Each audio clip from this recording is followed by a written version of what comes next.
Boa noite a todos. Retornamos para mais uma semana dos nossos estudos rápidos do livro dos Espíritos. Nós ainda estamos no capítulo 9 da segunda parte do livro dos Espíritos. No entanto, iniciamos hoje o subtítulo Pressentimentos. Então, vamos lá. Na questão 522, Kardec pergunta: o pressentimento é sempre um aviso do espírito protetor?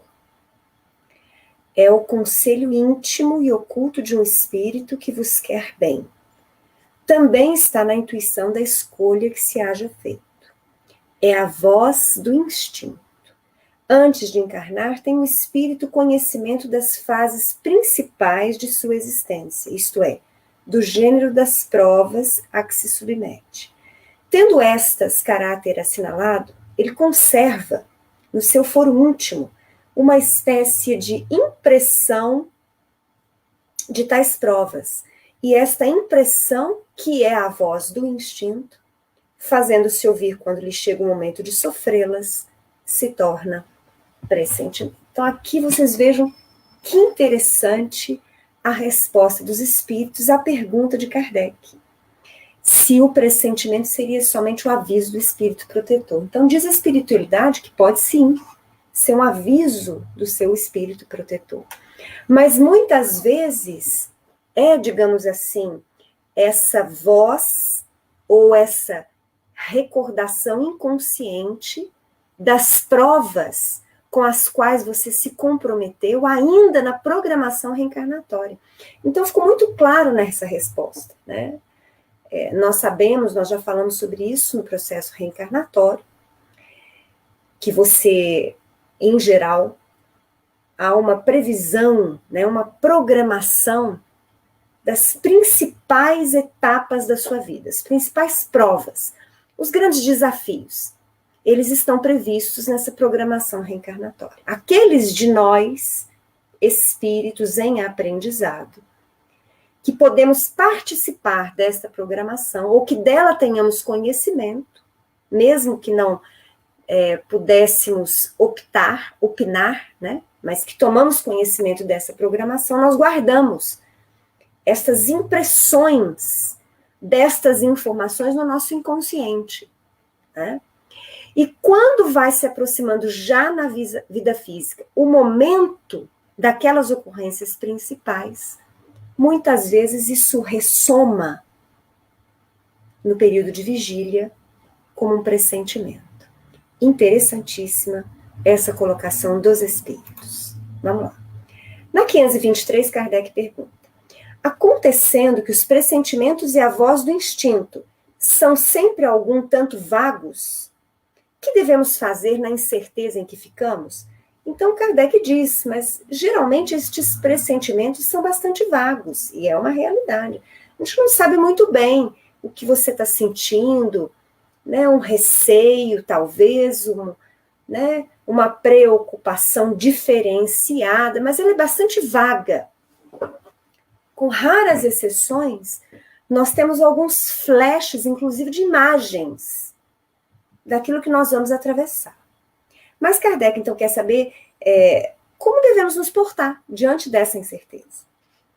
Quando te achares na incerteza, invoca o teu bom espírito, ou ora a Deus, soberano Senhor de todos, e ele te enviará um de seus mensageiros, um de nós. Ou seja, para que nós não nos angustiemos em demasia, para que nós não nos deixemos tomar pela ansiedade, o fato que hoje se alastra na sociedade.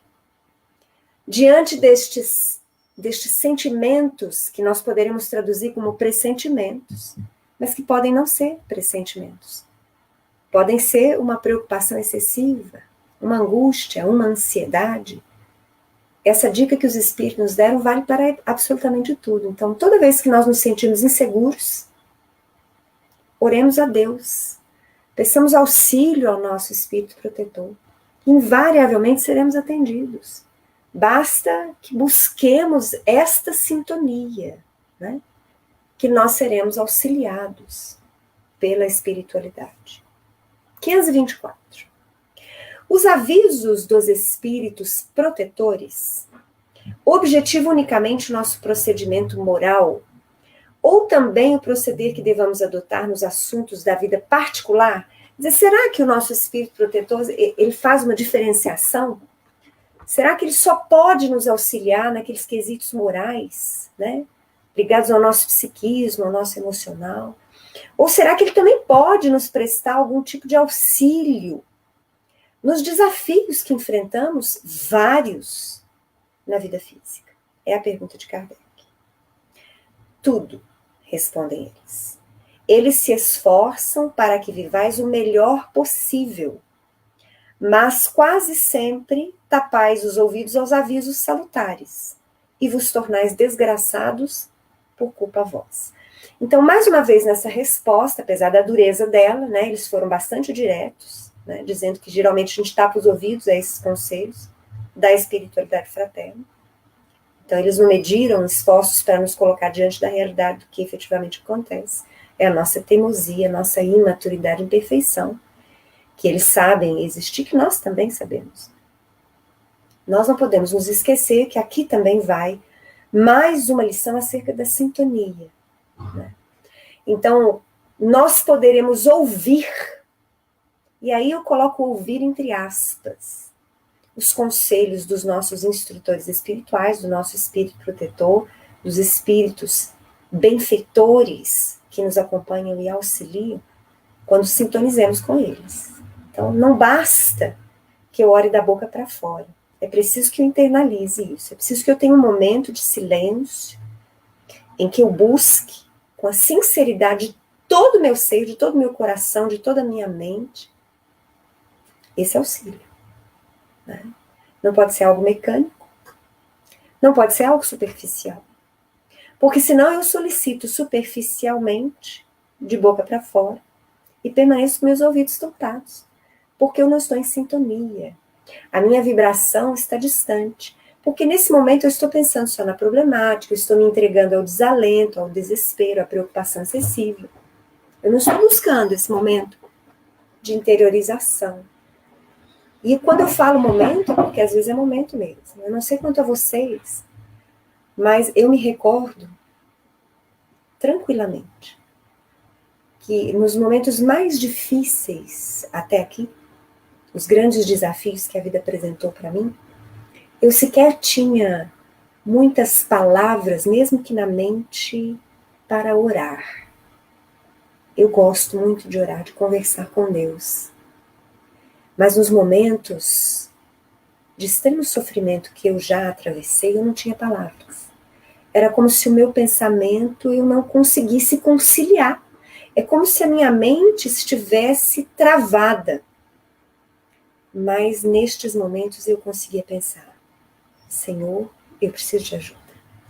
E isso era do fundo do meu coração. E eram momentos, então, orações rápidas, mas que me marcaram pela profundidade, porque depois passava. Quer dizer, eu obtinha o auxílio, eu tinha mais paciência, ou eu conseguia perdoar, ou eu atravessava às vezes um período de tristeza e depois ela passava, né? À noite vem as lágrimas, no dia seguinte vem a alegria, né? Nós já vamos ver isso na Bíblia. Então, quando a gente fala de momentos, é porque muitas vezes são momentos. Alguns segundos, um minuto, em que nós consigamos parar e voltar o nosso coração e mente, a integralidade do nosso ser ao Senhor, suplicando a Ele o auxílio. Não precisa muita palavra, não precisa muita concatenação de ideias, só esta sintonia com o Senhor. Então vamos lá. E aqui nós vamos entrar num novo tema. Esse de pressentimentos é bastante curto, foram apenas 3 questões. E aí Kardec vai abordar agora a influência dos espíritos nos acontecimentos da vida. Então vocês vejam que também na apresentação da temática, Kardec segue uma lógica. Então ele começa com os pressentimentos, com essa influência dos espíritos através dos pensamentos, da intuição, dessa voz instintiva da consciência. E agora ele vai falar de influência dos espíritos nos acontecimentos da vida. Ele está largando a abrangência.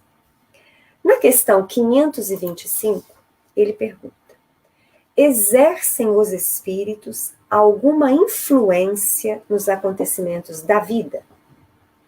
Certamente, pois que te aconselho. Então, coisa que ele já tinha deixado muito claro na questão 524, quer dizer, os espíritos protetores, especialmente o nosso espírito protetor, mas os espíritos benfeitores, eles querem nos auxiliar. Eles querem que nós tenhamos uma vida relativamente feliz dentro das possibilidades programadas. Então, eles nos intuem não somente no quesito moral, mas também, muitas vezes, nas decisões que serão importantes para a nossa caminhada no meio material em que estamos reencarnados. Então, ainda dando um entendimento, né, a este auxílio que é amplo da espiritualidade, eles afirmam que eles nos auxiliam. A espiritualidade pode ser definida como uma propensão humana a buscar significado. Quer que eu conte? Não sei o que aconteceu agora com esse celular, que de repente começou a falar. Desculpe pela interrupção. Bom, lá ainda na 525A, pergunta Kardec: exercem essa influência por outra forma, que não apenas pelos pensamentos que sugerem, isto é, tem ação direta sobre o cumprimento das coisas? Eu entendo que Kardec quis aqui, subentendido, perguntar assim: bom, que os espíritos influenciam através dos pensamentos, né? Nós já estamos entendendo. Mas será que eles podem também influenciar materialmente na ocorrência das situações? Basicamente é isso. Respondem eles: sim, mas nunca atuam fora das leis da natureza. E aqui Kardec faz um comentário que vale a pena a gente ler no Livro dos Espíritos. Diz ele: imaginamos erradamente que aos espíritos só cabe manifestar sua ação por fenômenos extraordinários. Isso é da natureza humana. Quiséramos que nos viessem auxiliar por meio de milagres, e os figuramos sempre armados de uma varinha mágica. Por não ser assim, é que oculta nos parece a intervenção que tem nas coisas deste mundo e muito natural que se executa com o concurso deles. Então, quer dizer, nós não percebemos esta ação, porque eles não derrogam as leis da natureza, mas eles atuam dentro das leis. Então, veja bem, se nós fizéssemos uma análise de toda a fenomenologia que nos foi descrita, como feita por Jesus, à época da sua estada entre nós, a princípio e durante muitos séculos, ela foi descrita como sobrenatural e como milagrosa. No entanto, através do estudo das leis espirituais, das leis físicas e químicas que hoje caminham no terreno da ciência que sempre avança, nós vamos percebendo que estão todos eles previstos dentro das possibilidades da ciência. É que a nossa ciência ainda não consegue acessar todas as informações, todas as leis, não consegue repetir toda a fenomenologia, porque nós não detemos o potencial intelectual e energético e mental que o mestre possuía. Então, é muito interessante isso que Kardec está dizendo aqui. E ele continua: assim é que, provocando, por exemplo, o encontro de duas pessoas que suporão encontrar-se por acaso, inspirando a alguém a ideia de passar por determinado lugar, chamando-lhe a atenção para certo ponto Se disso resulta o que tenham em vista, eles obram de tal maneira que o homem, crente de que obedece ao impulso próprio, conserva sempre o seu livre-arbítrio. Então, é basicamente essa a atuação discreta da espiritualidade, respeitando sempre o nosso livre-arbítrio e agindo dentro das leis da natureza. Mas tem muita coisa, por exemplo, dentro da mediunidade de efeitos físicos, que foge das leis físicas e químicas que nós conhecemos. Pois é, então é exatamente isso, foge daquilo que nós conhecemos, mas nós não conhecemos tudo. Na medida em que o homem avança, novos conceitos são aprofundados. Por exemplo, na época de Jesus, nada se sabia, nem se imaginava a respeito do que a física quântica hoje estuda. No início da codificação no século XIX, que nós podemos dizer assim, a fonte, a base de toda a construção da doutrina espírita, que continua sendo feita, nós tínhamos poucas informações, diante das que temos hoje, sobre os efeitos físicos da mediunidade, sobre as possibilidades de utilização do ectoplasma, sobre a força e a potencialidade da mente, do pensamento. Hoje eu estava assistindo uma palestra de um médico espírita excelente, Dr. Paulo César Frutuoso. Quem gosta dessa parte de ciência, de medicina e de espiritualidade não deve deixar de lê-lo e nem de ouvi-lo, porque ele tem muitas palestras no YouTube. E ele falava justamente disso. Então, em determinada altura, ele afirmou que nós temos em 90 gramas do nosso corpo físico o equivalente energético a quase 100 bombas atômicas. Então, você imagina a possibilidade quando nós detivermos conhecimento e força mental suficientes para nos utilizarmos deste potencial que está conosco. E isso só no corpo físico. Sem contar do campo espiritual, do campo vibratório que nós também possuímos energia deste tipo.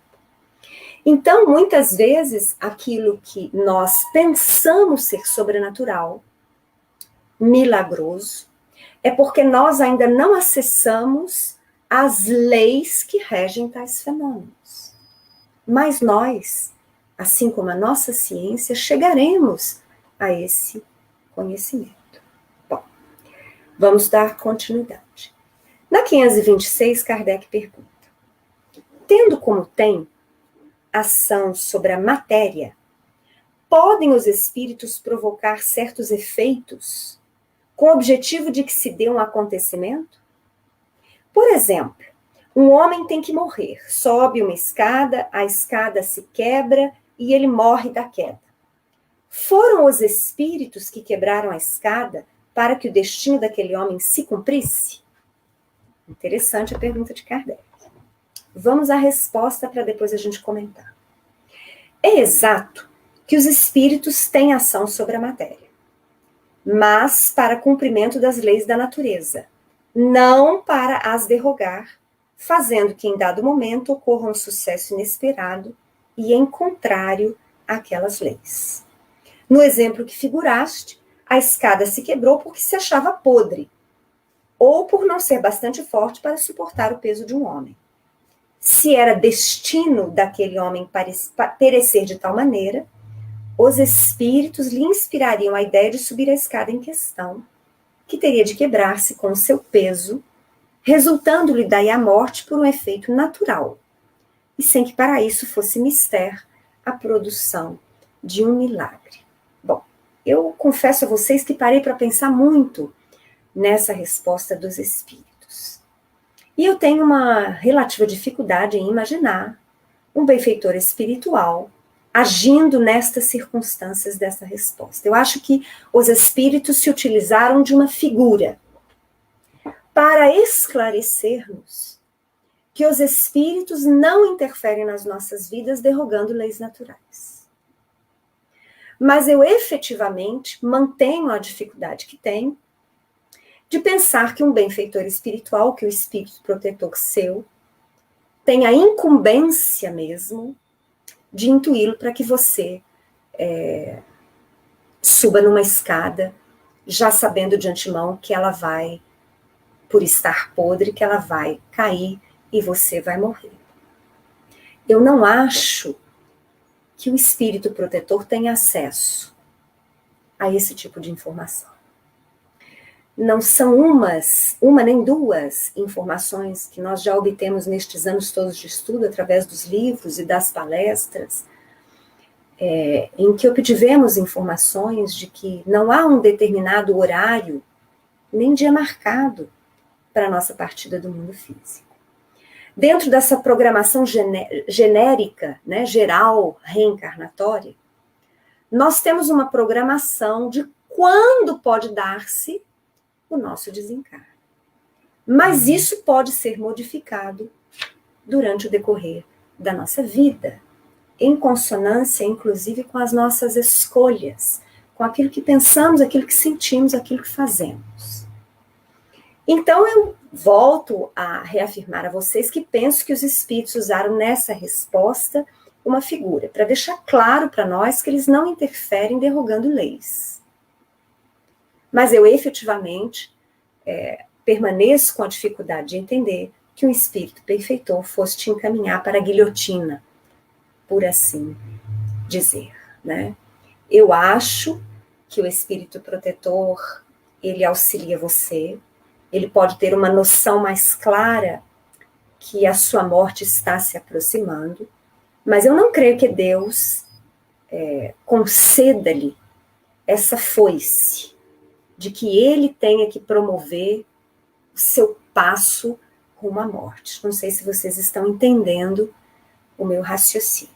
Eu acho que existem forças espirituais, as quais nós ainda desconhecemos, ligadas profundamente a leis divinas, que nós ainda temos pálida ideia de tantas e quantas são, e nesse quesito é que nós podemos compreender muitas vezes por que determinado número de pessoas embarca num avião que vai explodir ou que vai cair, e se nós pudéssemos analisar o perfil de quase a totalidade de todos eles, todos tinham um compromisso de morrer de uma maneira violenta.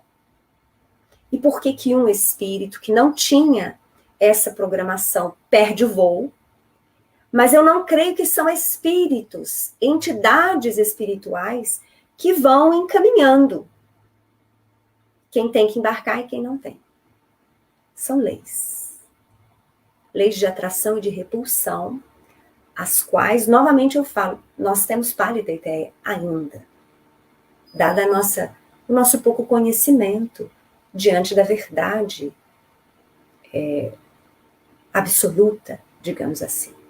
Então, eu faço ideia disso, mas eu ainda não vejo isso sendo executado por espíritos individualmente falando. Mas vamos seguir. É uma opinião pessoal minha. Se vocês discordarem de mim, tem todo o direito de discordar. Porque eu daqui a 10, 20 anos posso pensar diferente.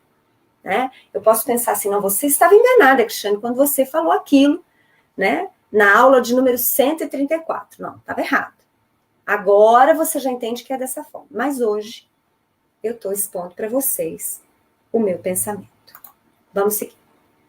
Questão 527. Pergunta Kardec. Tomemos outro exemplo em que não entre a matéria em seu estado natural. Um homem tem que morrer fulminado pelo raio. Refugia-se debaixo de uma árvore. Estala o raio e o mata. Poderá dar se tenham sido os espíritos que provocaram a produção do raio e que o dirigiram para o homem? O Kardec quer elucidar essa questão. Entre outras palavras, Kardec quer saber se o espírito protetor ou qualquer outro tipo de espírito, né, fica lá em determinada altura com essa foice representando a morte para encaminhar o sujeito para a morte que ele tem que ter. Vamos ver a resposta. dá-se o mesmo que anteriormente.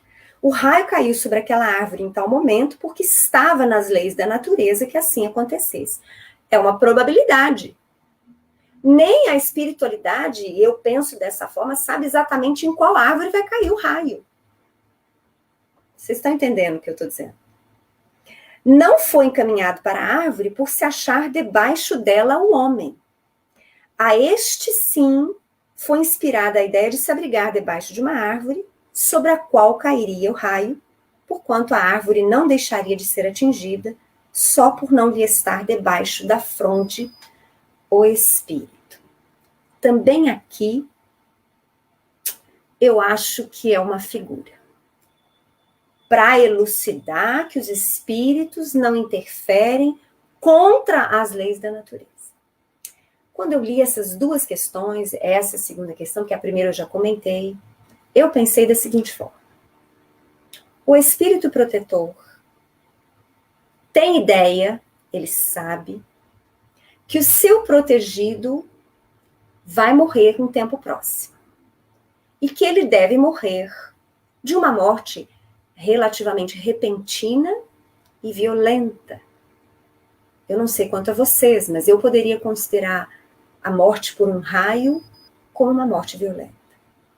É uma grande surpresa para o espírito, muito repentina. E dado esse entendimento, eu creio ser violenta. Então o espírito protetor sabe disso, que se aproxima o fim da sua etapa reencarnatória e que há uma programação de que ele vai sofrer uma morte repentina e violenta. E aí, numa tempestade, ele pode ou não orientar o seu pupilo a se abrigar embaixo de uma árvore, sabendo da probabilidade dessa árvore ser atingida assim como por um raio. Todos nós sabemos disso. Os espíritos também sabem. No entanto, eu não creio que o espírito protetor o direcione para a árvore, porque ele sabe que naquela exata árvore vai cair o raio. No entanto, diante dos próprios comentários que eu fiz na questão anterior, existem leis de sintonia e de atração é que fazem esse trabalho. Não sei como elas funcionam. Eu só tenho a intuição de que elas existem. Quem sabe, daqui a algumas décadas ou daqui a alguns séculos, nós que estamos aqui reunidos para estudar, nós possamos nos sentar novamente e diante de mais revelações que certamente os nossos espíritos terão lá, nós possamos voltar a comentar estas duas questões e respostas de Kardec. Isso eu falo destas duas, porque a próxima não é tanto, digamos assim, controversa para mim. Na 528, Kardec, ainda dentro desse questionamento, ele pergunta: no caso de uma pessoa mal intencionada disparar sobre outra um projétil que apenas lhe passe perto sem a atingir, poderá ter sucedido que um espírito bondoso haja desviado o projétil, ou seja, desviou aquela bala, para a bala não atingir o pupilo? É o que Kardec quer saber. Mas respondem eles: se o indivíduo alvejado não tem que perecer desse modo, o espírito bondoso lhe inspirará a ideia de se desviar. Ou então poderá ofuscar o que empunha a arma, de sorte a fazê-lo apontar mal, porquanto, uma vez disparada a arma, o projétil segue a linha que tem de percorrer. Bom, então essa resposta ficou clara para mim em relação àquele que não precisa ser atingido. Então, o seu espírito protetor pode intuí-lo naquele momento explícito de desviar, e aí a bala não o atinge. Ou mesmo pode ofuscar a visão, a pontaria de quem está prestes a atirar. Então, até aí, tudo bem para mim. A espiritualidade, eu creio, pode interferir dessa forma. Mas, e se a pessoa deve ser atingida? E se há uma programação reencarnatória para que ele morra de uma forma violenta? Como eu disse antes, essa programação geral reencarnatória não vai dizer que você vai morrer exatamente disso, daquilo, tal hora, tal dia. Há projeções. você vai morrer depois de uma doença longa, ou você vai morrer por um problema cardíaco que você vai ter, e isso vai surgir de forma mais rápida, ou você vai morrer por uma forma de morte violenta, repentina, e aí dentro de morte violenta eu vou ter um leque grande de situações. E eu não acho que elas estejam todas programadas nos mínimos detalhes. Eu posso estar errada. É o meu pensar. Então, nesse mesmo pensamento que levou Kardec a fazer essa pergunta, se a pessoa tivesse, digamos assim, na sua programação, uma morte violenta, creio eu que nenhum espírito iria pegar a bala disparada e levá-la até a vítima. Não, eu não creio nisso. Mas eu creio justamente na existência destas forças, destas leis de atração. Atração energético-magnética espiritual, que atuam incessantemente em todos nós, em todo o universo, ou em todos os multiversos, se vocês por acaso pensem neles. Leis divinas. Então, eu não creio nessa individualidade, que haja um espírito para dirigir uma bala, que haja um espírito para empurrar alguém, para intuir alguém, para que atravesse um determinado momento em que ele vai ser atropelado, vai perder sua vida. Eu não acho que haja espíritos provocando, por exemplo, a colisão entre veículos, no qual todos irão perecer. Não. Eu penso que existem leis atrativas, que eu ainda desconheço o funcionamento. É nisso que eu creio. Mas nós vamos encerrando hoje os nossos estudos rápidos, né? Voltaremos amanhã às 7 horas, dando continuidade ainda a essa temática de influência dos espíritos nos acontecimentos da vida. Eu agradeço a presença do Valdeci, da Viviane, do Carlos, da Denise, da Virgínia, da Lourdes, do Jocelírio e de todos os outros que nos acompanham nos horários que podem, né? Nossos estudos estão sempre na página do Facebook do Centro Espírita Francisco de Assis e também no YouTube. Um grande abraço para vocês e até amanhã às 7 horas.